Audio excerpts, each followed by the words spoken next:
وَلَنَبْلُوكُمْ بِالشَّرِّ وَالْخَيْرِ فِتْنَةً وَإِلَيْنَا تُرْجَعُونَ۔ اللہ رب العالمین فرماتا ہے اے دنیا والوں میں تم کو آزماتا ہوں، میں تمہارا امتحان لیتا ہوں، میں تمہیں آزما رہا ہوں بالشر والخیر فتنہ، کبھی تمہارے برائی کے ذریعے سے، بیماریوں کے ذریعے سے، پریشانیوں کے ذریعے سے میں تمہیں آزما رہا ہوں،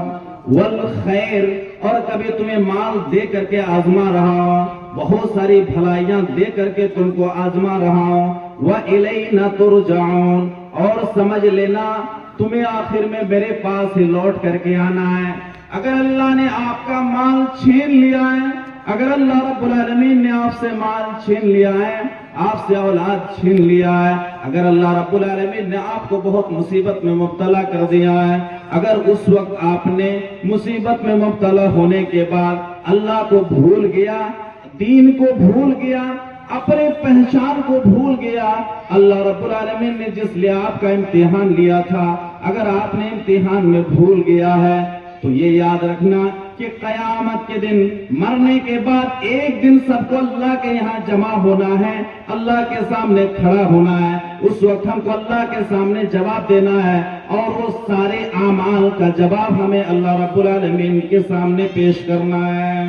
اسی لیے اللہ رب العالمین فرماتے ہیں وَلَنَبْلُوَنَّكُمْ بِشَيْءٍ مِّنَ الْخَوْفِ وَالْجُوعِ وَنَقْصٍ مِّنَ الْأَمْوَالِ والانفس والثمرات وبشر الصابرین۔ اللہ رب العالمین فرماتا ہے اے دنیا والو میں تمہیں آزما رہا ہوں، وَلَنَبْلُوَنَّكُمْ بِشَيْءٍ مِّنَ الْخَوْفِ، میں تمہیں آزما رہا ہوں، تمہیں خوف دے کر کے، تمہیں ڈرا کر کے، تمہارے اوپر کبھی ایسے بادشاہ کو مسلط کر دیا جاتا ہے جو بادشاہ تمہارے اوپر ظلم کر رہا ہے، کبھی تمہاری مسجدوں کو گرا دیا جا رہا ہے، کبھی تمہارے مدرسے پر تالا لگا دیا جا رہا ہے، کبھی تمہاری جائیداد کو ختم کر دیا جا رہا ہے، بلڈوزر چلا دیا جا رہا ہے، تمہیں ڈر، یہ خوف سے اللہ رب العالمین کی آزمائش ہو رہی ہے، اس وقت اللہ آپ کو دیکھنا چاہتا ہے، اس وقت کتنا آپ ایمان پر ڈٹ کر کے رہ سکتے ہیں۔ وَلَنَبْلُوَنَّكُمْ بِشَيْءٍ مِّنَ الْخَوْفِ وَالْجُوعِ،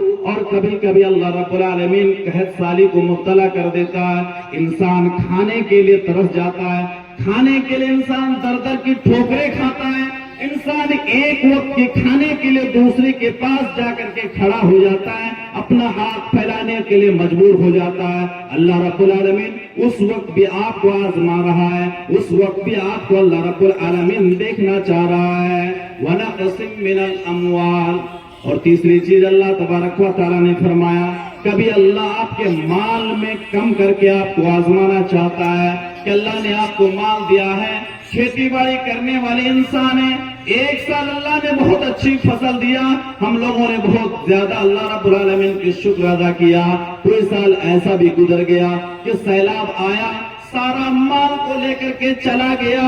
اس وقت بھی انسان کو اللہ رب العالمین آزما رہا ہے، کبھی غیبی کوئی آفت آ گئی، کبھی آفت آ کر کے ہمارے مال کو تباہ کر دیا، برباد کر دیا، ختم کر دیا، اس وقت اگر ہم نے اللہ کو بھول گیا، اگر اس وقت ہم اللہ کو بھول گیا اور بھول جانے کے بعد اللہ کے خلاف، اسلام کے خلاف، ہم اللہ کے خلاف اپنے زبان درازی شروع کر دے، اللہ رب العالمین وہ دن یا مال میں کمی کر کے بھی اللہ رب العالمین ہم کو آزما رہا ہے۔ اللہ کی آزمائش ہوتی ہے، اللہ کی آزمائش ہوتی ہے تو صرف ایک نوعیت کی آزمائش نہیں ہوتی ہے، اللہ تبارک و تعالیٰ کبھی کبھی آپ کے محبوب چیز کو اللہ رب العالمین آپ سے چھین لیتا ہے، محبوب چیز کو اللہ تعالیٰ آپ سے چھین لیتا ہے۔ اللہ رب العالمین نے آپ کو اولاد دیا، اولاد دینے کے بعد 5 سال 10 سال کا بیٹا ہوا، اچانک کوئی بیماری لاحق ہوئی، بیٹا انتقال کر جاتا ہے، یہ اللہ کی آزمائش ہے، اس وقت بھی آپ کو کھڑا رہنا ہے۔ حضرت ابراہیم علیہ السلام جلیل القدر نبی، حضرت ابراہیم علیہ السلام پوری زندگی اللہ رب العالمین کی عبادت میں گزار دیے، ہمیشہ اللہ رب العالمین سے دعا کرتے رہے، رب هب لي من الصالحین، اے اللہ مجھے کوئی نیک اولاد عطا فرما دے۔ اللہ نے حضرت ابراہیم کو اولاد نہیں دیا، اللہ رب العالمین نے ابراہیم کو اولاد سے محروم کر دیا۔ ابراہیم علیہ السلام اللہ کے بارگاہ میں چلے جاتے ہیں، اللہ سے گڑ گڑاتے ہیں، اے اللہ تو ہی یہ بچہ دینے والا، دنیا کی کوئی طاقت انسان کو بچہ نہیں دے سکتا ہے۔ اللہ رب العالمین نے انسان کو تین طرح پیدا کیا ہے، کسی کو اللہ رب العالمین بیٹا دیتا ہے، کسی کو اللہ رب العالمین بیٹی دیتا ہے، کسی کو اللہ رب العالمین بیٹا اور بیٹی دونوں دیتا ہے، کسی کو اللہ تبارک و تعالی بانجھ بنا دیتا ہے، عقیم بنا دیتا ہے۔ یہ ساری چیزیں اللہ رب العالمین کی ایک آزمائش ہے۔ ایک انسان کی اگر 5-6 بیٹیاں ہو رہی ہے، انسان اگر اس وقت یہ سوچے اللہ کے فیصلے سے ناراض ہو جائیں اور یہ سوچ لیجیے فیصلہ کر لیں کہ ہم بچہ بند کر لیا جائے، ہم آج سے ہم بچے کو پال نہیں سکتے ہیں، اللہ کا وعدہ ہے کہ ہم تم کو بھی رزق دیں گے، اور جو بچہ ہم پیدا کرا رہے ہیں، جو بچہ تمہارے بدن سے پیدا ہو رہا ہے، اس کے رزق دینے کا بندوبست بھی اللہ رب العالمین نے کر لیا ہے۔ اسی لیے ساری چیزیں اللہ رب العالمین کی آزمائش ہے۔ حضرت ابراہیم علیہ السلام اللہ کے بارگاہ میں بار بار دعا کر رہے ہیں، اے اللہ مجھے ایک اولاد عطا فرما دے، لیکن اللہ کی آزمائش تھا، اللہ رب العالمین حضرت ابراہیم کو اولاد سے نہیں نوازا۔ آخر عمر جب ہو گئی 80 سال کی عمر میں اللہ نے حضرت ابراہیم کو ایک بچہ دیا۔ 80 سال کی عمر میں اللہ نے حضرت ابراہیم کو ایک بچہ عطا کیا۔ جب وہ بچہ تھوڑا تھوڑا چلنا شروع کر دیا، ماں باپ کے دل میں کتنا سکون ہوتا ہے۔ 80 سال کے بوڑھے آدمی کا ایک چھوٹا سا بچہ، حضرت ابراہیم، وہ بچہ جیسے ہی سامنے دوڑتا تھا، دل میں ایک گدگدی سی ہوتی ہے، دل میں ایک خوشی ہوتی ہے، ماں باپ کے دل میں ایک فرحت ہوتی ہے۔ وہ بچہ جب توتلا کر کے بولنا سیکھ جاتا ہے، ٹوٹی پھوٹی زبان میں بول رہا ہوتا ہے، ماں باپ کو ایک بہت خوشی ہوتی ہے۔ ایسا وقت آیا جب وہ بچہ بولنا سیکھ گیا، جب وہ بچہ کچھ بڑا ہو گیا، اللہ کی طرف سے ایک آرڈر آ گیا، اے ابراہیم، اللہ کی جانب سے ایک آزمائش آیا ہے۔ اے ابراہیم، رات میں سپنے میں دیکھ رہا ہے کہ میں وہ بچہ کو ذبح کر رہا ہوں، اور نبی جو رات میں خواب دیکھے گا وہ سب سچا ہوتا ہے۔ حضرت ابراہیم نے اس خواب کا چرچا اپنا چھوٹا سا ننھا سا بچے سے کر رہا ہے، یا بیٹا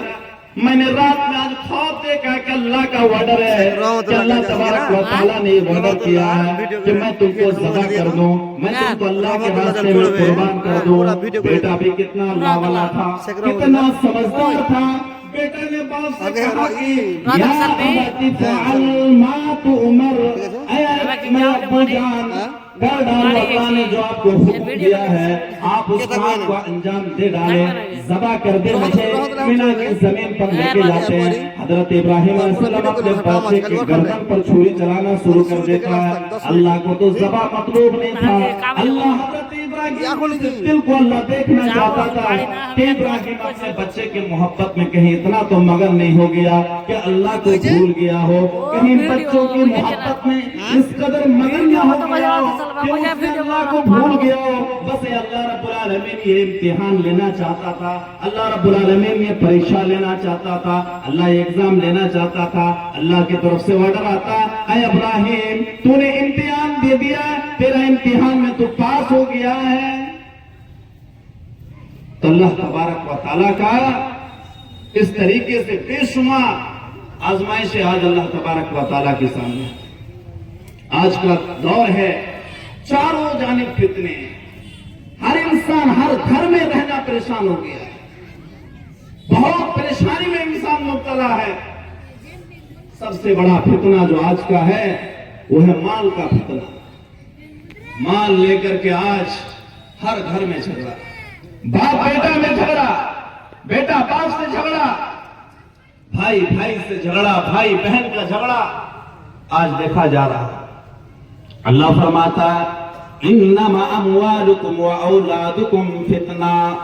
اللہ رب العالمین فرماتا ہے اے بندو تمہارا مال اور تمہاری اولاد تمہارے لیے فتنے کا باعث بن جائے گا، یہ تمہارے لیے فتنہ ہے۔ مال اگر اللہ نے آپ کو دیا ہے، اگر آپ نے اس مال کو صحیح جگہ پر استعمال نہیں کیا ہے، صحیح جگہ پر اس مال کو آپ نے خرچ نہ کیا ہے، یہ مال آپ کے لیے وبال بن جائے گا، یہ مال آپ کے لیے فتنہ بن جائے گا، یہ مال آپ کی آخرت کو تباہ کر دے گا، یہ مال آپ کی آخرت کو برباد کر کے رکھ دے گا، یہ مال آپ کی دنیا کے اندر ہو سکتا ہے کہ تھوڑی دیر کے لیے آپ کو سکون مل جائے، لیکن مرنے کے بعد یہ مال آپ کو تباہ کر کے رکھ دے گا، برباد کر کے رکھ دے گا۔ سب سے بڑا فتنہ آج بھائی بہن کا فتنہ۔ کوئی بھائی نہیں چاہتا ہے کہ اپنی بہن کو اس کا حق مل جائے۔ کوئی انسان آج کے ایک گاؤں میں اگر ایک انسان آپ نہیں دکھا سکتے ہیں کہ جس نے صحیح ڈھنگ سے اسلام